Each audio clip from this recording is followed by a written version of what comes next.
I don't want to delay this any further for you people who are here to listen. Him on the phone again, or? He didn't answer. And I text him again, so he might call. Where's my, okay, so I called to order. Call the roll. Roll call. Bartsey? Yes? Hugie? Yes. Do we have any old minutes or previous minutes to approve? No, we Okay. can go on to new business. All right, new business. The first item in new business are the bulk tags. I've heard a lot of complaints from people that Churchill's is not a convenient place to get them, and, people don't shop there, they're a higher priced grocery store. So what I was thinking is there any reason we can't have the library handle those? I tried to call the refuse and didn't get any kind of answer from them. They couldn't even steer me to the person that makes these decisions or, who to talk to. So, Matt, do you have any thoughts on that? Yeah, so I don't know how or where the tags come from, only that Churchill's is the only place that you can purchase them. But I have a contact with Republic that I will reach out to, Rochelle Bowen. She's our point person when it comes to anything Republic related, so I will make it a point to reach out to her and ask those questions. Okay, And how do we great. get more, and how do we distribute them in other places? Okay, I thought the library would be a nice central place, and I know that they collect money for dog licenses, so, Okay, so they have the ability, yeah. okay. Would there be a chance to maybe get them at some of the more mainstream grocery stores such as Meijer or Kroger?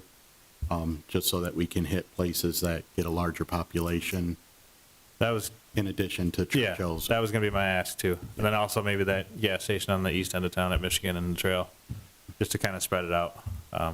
But I'll have to reach out to her and see what the process is, because again, I don't even know where the tags come from, so. They come from Republic, and we had inquired a couple months ago, and we were told that, because we ran out at utility billing, Okay, we were told that we don't do that anymore. Okay. Next on the agenda is rate study. I think a rate study is critical. I think a lot of people are obviously very upset about rates, and we need to show that we need all that money. And the rate study, I also think we need to change the rate structure, and we need to have a fixed charge and a volumetric charge. I think that would be most fair. It would give more control to people over their water bill, some semblance of control anyway, and would be the fairest way. So Jennifer has indicated that the money is there to do that. Is that right, Jennifer? Yes, I did include that in the budget. We estimate the cost would be about $120,000, just based on Perrysburg recent rate study. Right. I think it'd be worth a conversation. We had reached out several months ago to Stantec. They could do a rate study. There's multiple agencies that could do a rate study, but like you said, it's more of a rate structure. So to Yeah. carve out that flat amount, like I said, to do a flat amount for example, for sewer debt, it'd be about $86 per quarter per residential property. So. And the one caveat that I want to say is that we have no way of knowing, the rate study may come back saying that we're not collecting enough. And that's always a risk, so folks need to know that, but I think they really want to see the numbers. So do we need a motion or recommendation for that? Anybody know? I would say a recommendation to council to look at to engage with a firm to do a rate study. Okay, does anybody want to make a recommendation to pursue a rate study? I'll go ahead and make a recommendation to pursue a rate study on the water Thanks, and Andy. present to council. And I'll second that. Just water and sewer. Right, water and sewer. Oh, water and sewer, I'm sorry. Bartsey? Yes. Hugie? Yes. One thing that I have pondered about this is that the last time rate studies were mentioned was 2011, and nothing was done. We've never had a rate study that I know of. And so I pondered whether or not it would be wise to stipulate that there's no increase in rates until we have the rate study. And that way, we'll be more sure of getting the rate study within a timely period. I mean, I think that rate study is probably going to take 9 months to a year. I do not recommend that you pause increases, that we proceed as they are. We need the revenue. How that's structured is the question.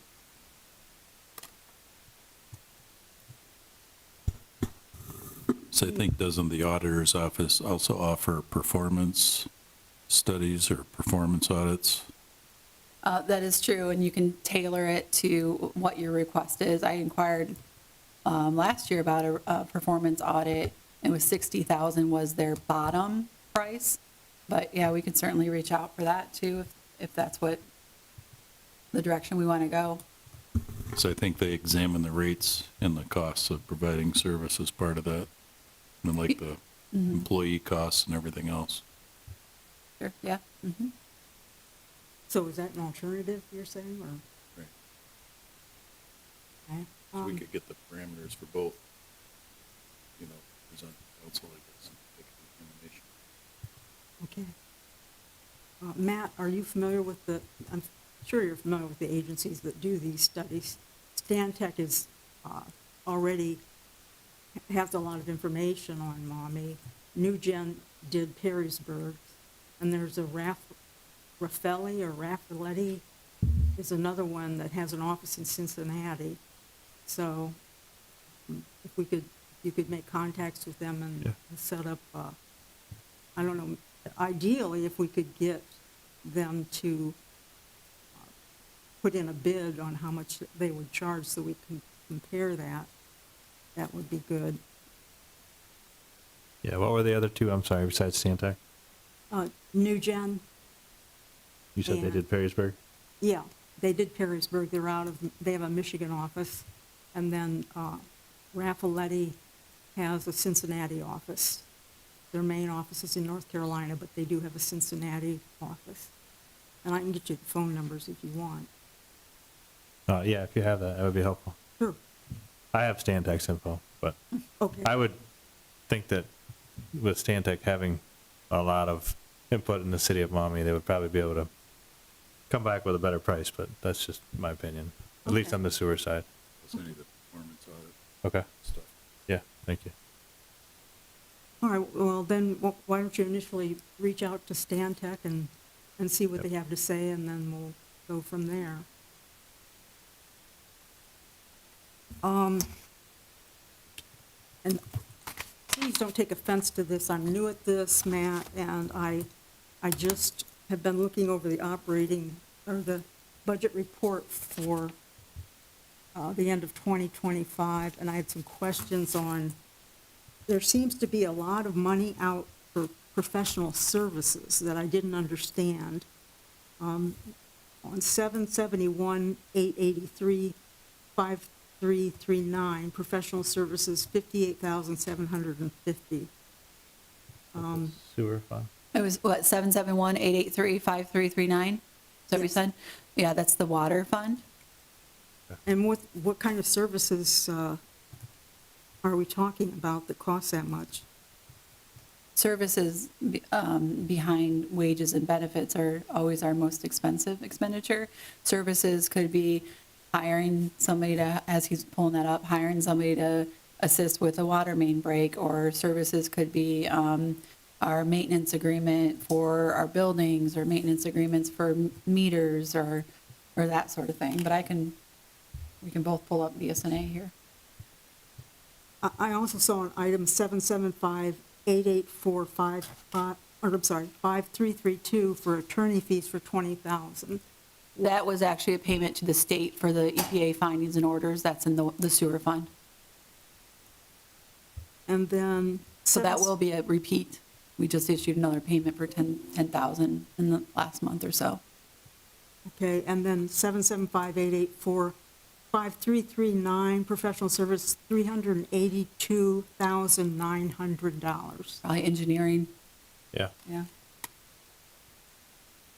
Is that for the sewer building?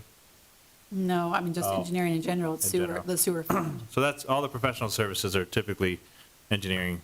That's kind of how we use that fund. But also, it could be for, anything that you would hire a professional service to do, somebody who's certified. Yeah. It's not just, your average contractor off the street, but it was more so we tend to use it for engineering purposes, like for design and consulting.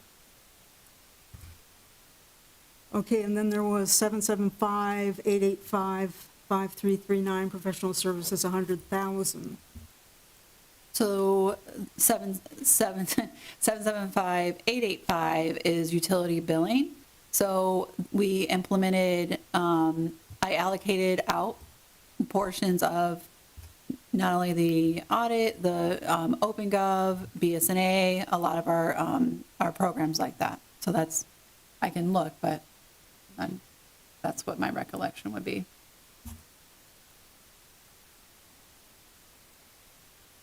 I just, I have to say that I'm hearing from people that these charges are becoming undoable for a lot of people. They're talking about moving out even. We've got to find some way to slow down these increases, I think. And so that, I guess I'm asking that you look through the operating budget and see where we can't cut down on some things. I do, when I meet with supervisors, I literally tell them, act as if this is your own bank account. Yeah, This is taxpayer dollars. Everybody takes it really seriously, as they should. yeah. So I'm confident there's not frivolous or excess unnecessary spending. So you Yeah. s- go ahead.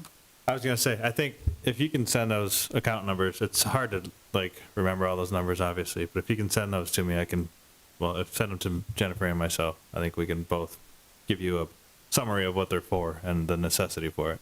Okay. But, that's about all I And can again, I don't offer. want to nitpick, it's just those stood out. to Yep. me.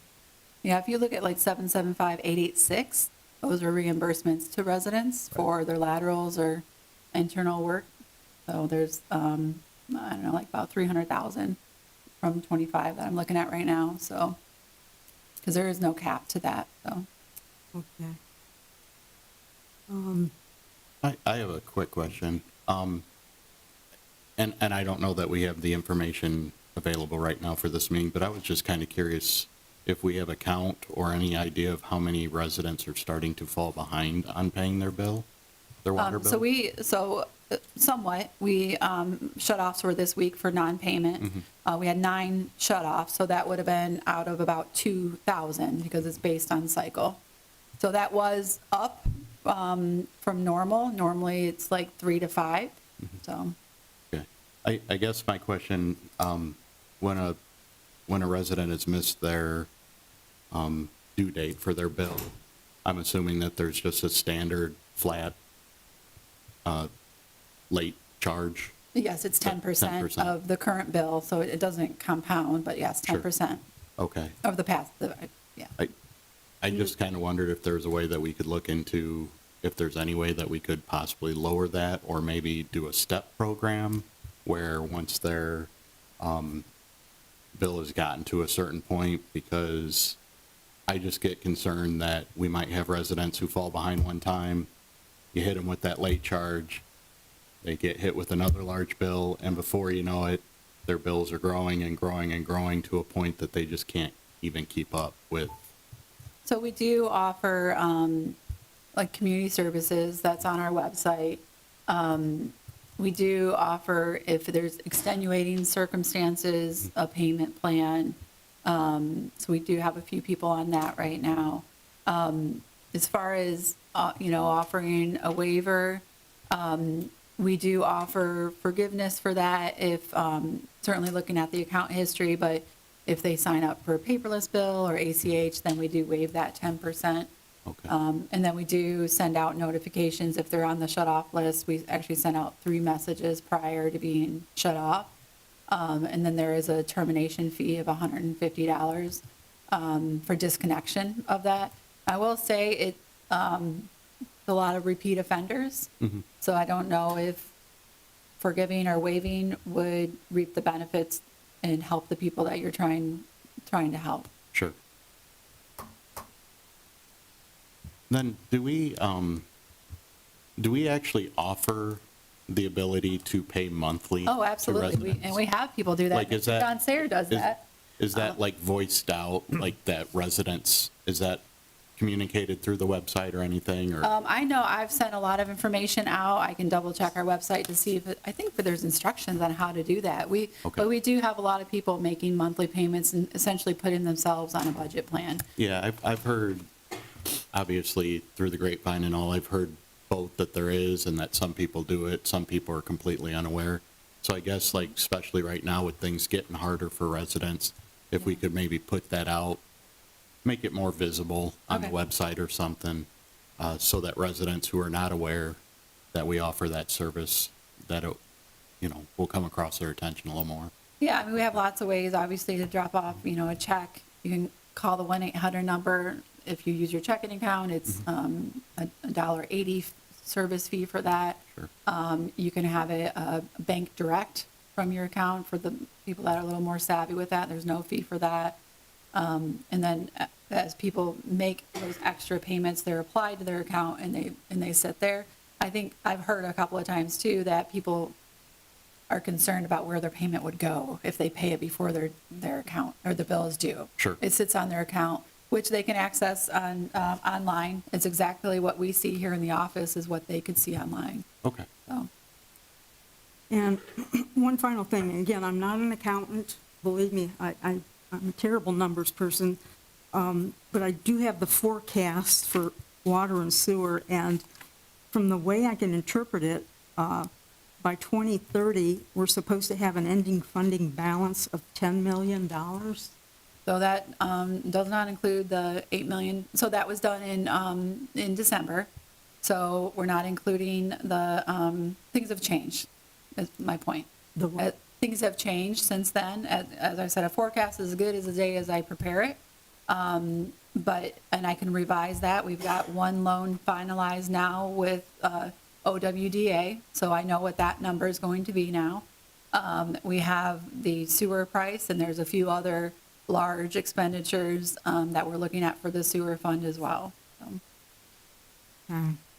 Because as I had read previously, $1 million in each fund is the accepted amount. Well, it depends on your operating costs. I don't think you can have a blanket $1 million just for everything or everyone. So yeah, typically you want to look at months' worth, which is in the fund balancing reserve policy. So now the water and sewer funds are split out between operating, debt, and capital. Specifically with the sewer debt, we need to accumulate a large balance in there because the first 5 years, that balance is going to go up, up, up, but then it tips real quick.